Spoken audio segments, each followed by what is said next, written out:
가장 뜨거운 이슈. 오늘의 헤드라인. 출발 새아침 헤드라인 인터뷰.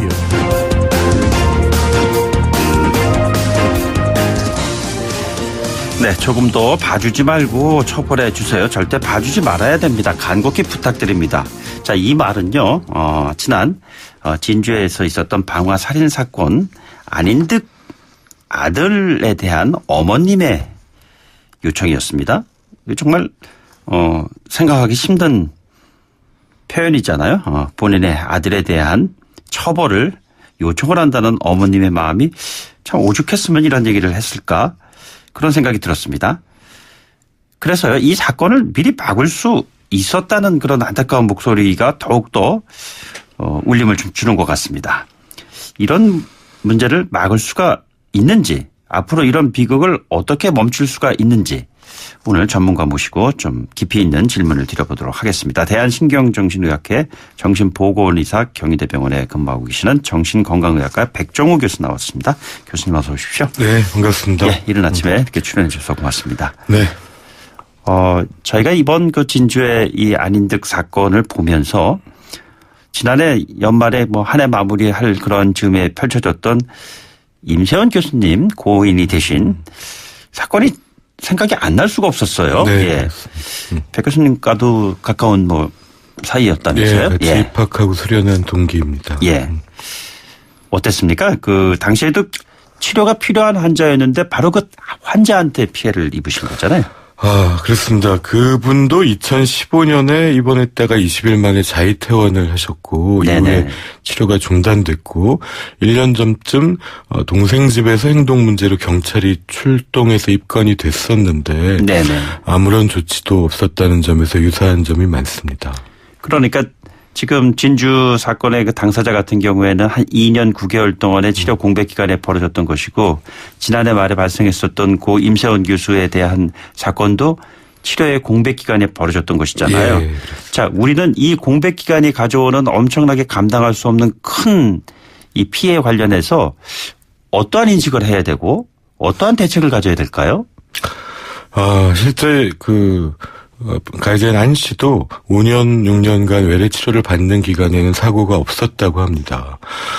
사실 이게 꾸준히 치료만 받았어도 아픈 사람으로서 회복할 기회가 있었을 텐데, 이 지역사회의 방치됨을 통해서 나쁜 사람이 된 현실이 너무나 안타깝습니다. 예. 이게 지금 안인득 씨, 뭐 또 안인득, 안 씨 뭐 이런데 우리가 그냥 피의자 뭐 이렇게 좀 호칭을 좀 하도록 하죠. 현장에서 느끼시는 교수님의 이 같은 환자들에 대한 어떤 대책이라 할까? 뭐 이런 것들 어떻게 좀 가지고 계시는지요? 사실 이번에 피해자의 형님이 굉장히 최선의 노력을 2주 전에 다했다고 합니다. 입원을 시키려고 백방으로 알아보고 다녔는데, 현행법상 비자의 입원에는 보호의무자에 의한 입원, 응급 입원, 네네. 그리고 시군구청장에 의한 행정 입원, 이렇게 세 가지가 있습니다. 예. 그런데 모두 거절됩니다. 야. 일단 형님은 직계가족이 아니기 때문에 보호의무자 자격이 안 됐고요. 네네. 어머님은 입원 중이시라고 했고, 그리고 경찰은 응급 입원이 안 된다 그럽니다. 예. 눈앞에서 어떤 폭력이나 뭐 자살 시도가 있지 않았다는, 인권의 문제가 또 연결되고 그러잖아요. 그렇죠. 항상. 그래서 예. 인권 문제로 어떤 소송이나 민원을 당할까 봐 주저하기도 합니다. 행정 입원도 법상 가능한데, 이렇게 피해자처럼 가족이 있는 경우에는 시군구청장 입원이 또 주저합니다. 예.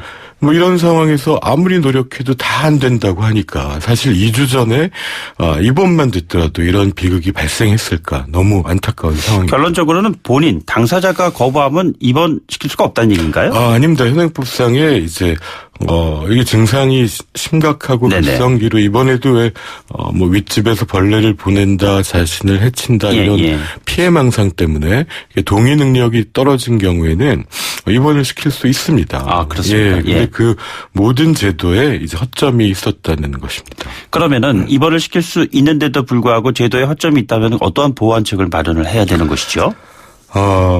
사실 저희가 고 임세원 교수 사건 이후에 여러 가지 임세원 법이 논의된 바 있습니다. 이때 하지만 통과된 거는 이제 처벌 강화나 외래 치료 지원제도 개정안밖에 없습니다. 예.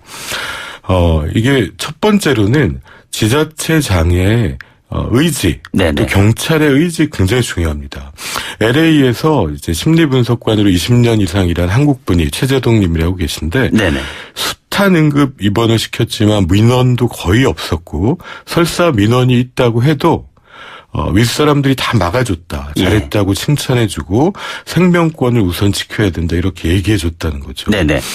시공구청장의 이런 인식이 첫 번째로 중요하다고 생각하고요. 두 번째로는 이제 가장 중요한 부분 중에 하나가 사실 이런 시기에 얘기하면 귀에 잘 안 들어오지만 이분들이 아픈 사람이거든요. 예.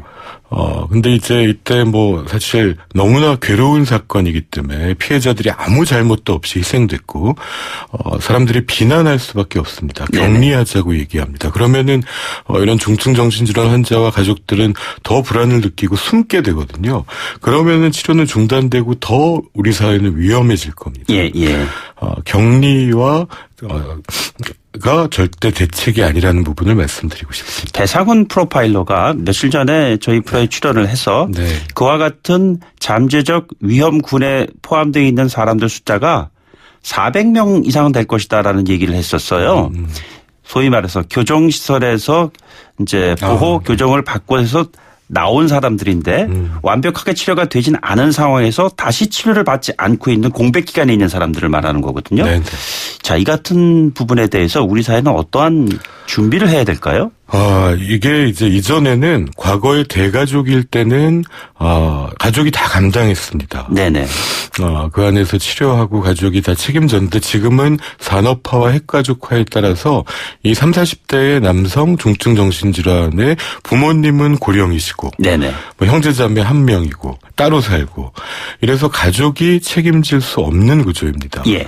근데 그 전체 중증 정신질환 수십만 명 중에 지금 말씀하신 것처럼 실제 위험에서 다른 사람을 해칠 수 있는 사람은 극소수입니다. 예. 몇백 명 이런 정도라고 생각됩니다.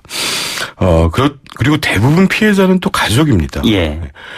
근데 다른 사람을 해칠 수 있는 사람 그리고 그런 병력이 있는 사람은 분명히 지속적으로 관리할 수 있는 시스템은 중요하다고 생각합니다. 근데 지금 교수님 말씀을 들어보면요. 이 중증인 상황이 아닌 상황에서 본인이 원하지 않을 경우에는 입원시킬 수가 없는 것이 지금 펼쳐져 있는 좀 환경이잖아요. 지금은 이제 보호 의무자에 의한 입원이 이제 대부분을 차지하고요. 자의 입원이 제일 많고 보호 의무자의 입원이 한 20몇 % 정도 되고요. 네네. 행정 입원이 한 4, 5% 정도 됩니다. 현재 시스템에서도 비자의 입원은 가능합니다. 그런데 이제 2017년에 법 개정 이후에 이 절차가 좀 더 까다로워지고 네네. 또 인권에 대한 중요한 시각도 확산되면서 현장에서 이게 위축된 것은 사실입니다. 예. 그러다 보니까 또 이런 안타까운 사고가 있었진 않은지 저희가 통계 등등을 면밀하게 검토해 볼 필요가 있습니다. 이게 증상이 심한 사람의 경우에 강제 입원을 시키는 과정에서 여러 가지 문제가 있겠습니다만 여기에서 이제 나올 수 있는 얘기들이 치료권이라든가 인권이라든가 네네. 이런 이슈들이 항상 제기가 되잖아요. 맞습니다. 이 사이에서 어떠한 선택을 해야 하는지요? 정말 중요한 문제입니다. 지금 말씀하신 대로 인권과 안전은 둘 다 중요한 문제입니다. 네네. 그래서 실제 1월에 윤일규 의원이 대표 발의한 그 사법입원제도, 즉 정신건강법정의 도입이 고려돼야 한다고 생각합니다. 네네. 왜냐하면 이제 해외에서는 이런 입원을 할 때 본인의 얘기를 판사가 들어주고 그래서 부적절한 입원도 미리 예방하고 또 입원이 꼭 필요한 경우에는 안전을 확보해서 치료가 원활해지게 돕고 있습니다. 네네. 이런 정신건강법정 시스템의 도입을 시급히 고려해야 된다고 생각합니다. 정신건강 법정 시스템의 도입이라는 것을 단계별로 지금 설명을 해 주신다면요. 무엇이 먼저 이루어져야 되고 어떤 과정을 좀 거쳐야 하는지요? 그래서 이런 이제 중증 정신질환의 문제를 국가와 사회가 책임진다는 인식이 바뀌면서 네네. 그래서 입원을 관련된 법이 이제 사법입원 제도를 도입해서 가정법원 등에서 이런 인신구속을 포함하는 정신과 입원을 결정하게 함을 통해서 의사나 보호자가 결정하는 것이 아니라 국가가 결정하는 시스템을 갖춰야 된다고 믿습니다.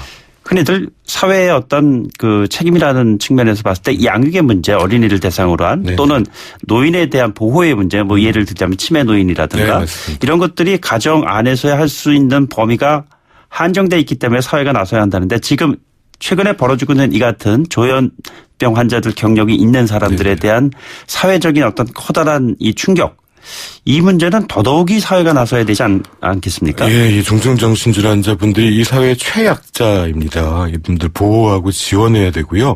그 고임세영 교수의 유족들도 이 상황에서 안전한 진료 환경과 마음이 아픈 사람들이 쉽게 치료와 지원을 받을 수 있는 사회를 유지로 얘기한 바 있습니다. 네네.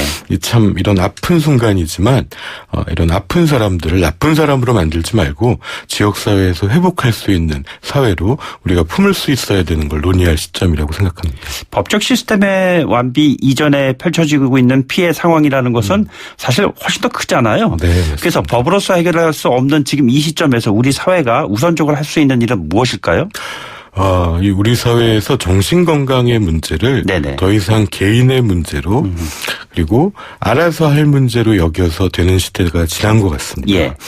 우리 사회에서 정신건강의 문제를 말할 수 있어야 되고 좀 더 우선적인 문제로 두고 리더들이 관심을 가지고 책임을 가지고 이것의 안전과 인권 문제를 풀어가야 된다고 생각합니다. 정신건강이라는 것이 보면은 대놓고 제기할 수 있는 그런 편안한 이슈가 아니잖아요. 네네. 교수님. 그런데 이것이 오픈된 상태에서 문제 해결을 위한 방식이 있다면은 어떤 것이 있겠습니까? 오히려 그 네덜란드나 유럽의 행복의 전문가들은 예. 우리가 행복해지기 위해서 정신건강을 말하라고 합니다. 그래서 우리가 우울하다는 것, 지금 힘들다는 것, 자살을 생각한다는 것, 또 정신건강에 이런 중증 정신건강의 위기가 있을 때 주변에 언제든 도움을 청할 수 있고 또 도와줄 서비스가 있고 이런 사회로 나아갔을 때 근본적인 해결이 가능할 것이라고 생각합니다. 정신건강에 대한 이슈가 과거에부터 있어 왔던 것인가요? 최근에 와서 부쩍 심각한 수준으로까지